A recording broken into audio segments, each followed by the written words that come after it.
Welcome to the Ascent of Mount Carmel YouTube channel. This is a channel where we discuss and analyze the book Ascent of Mount Carmel by St. John of the Cross. And today we're on the second book and the 15th chapter.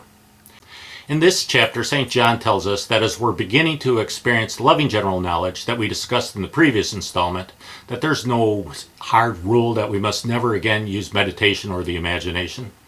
And as you recall, St. John defines meditation as reasoning with the faculties of the senses. As we start to make progress, it's going to be gradual. The habit of contemplation that we want to develop won't become instantly ingrained in us, and we won't be able to switch it on or off whenever we want.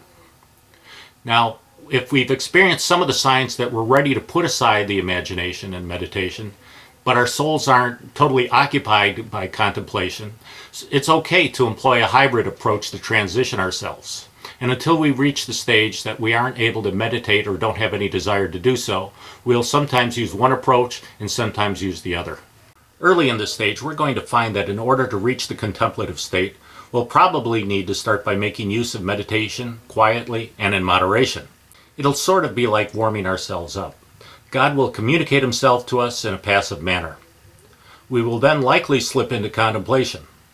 As we noted in the previous installment, when this happens, loving general knowledge will be infused supernaturally to the intellectual faculty of understanding. St. John tells us that though the soul doesn't work for this knowledge, it will understand things without taxing itself. In order to facilitate the reception of this loving general knowledge of God, we shouldn't try to intentionally interpose other forms, ideas, or figures having to do with any kind of meditation.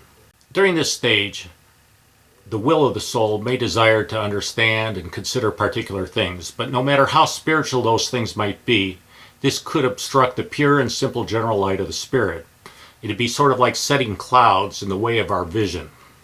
St. John tells us that the divine light of loving general knowledge can't be completely infused in our souls when our souls are veiled from the supernatural light by worldly creatures or images. If we could completely purify ourselves and void ourselves of all the forms and images of the imagination, we would remain in the pure and simple light. We would then be transformed into a state of perfection. In this state, the soul would be in pure detachment and poverty of the spirit, and being simple and pure, it would be transformed into simple and pure wisdom. When we no longer have a desire to meditate, we'll fix our attention upon God through contemplation. And little by little, but very quickly, divine calm and peace, along with wondrous and sublime knowledge of God, will be infused into our souls.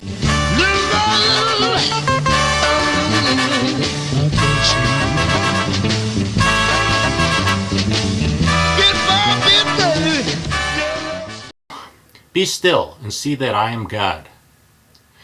This is as though the psalm says, "Learn to be empty of all things, and you will see that I am God." Well, I hope you enjoyed this installment of Ascent of Mount Carmel. We'll be back again in about a week with another installment. In the meantime, please pray for the church.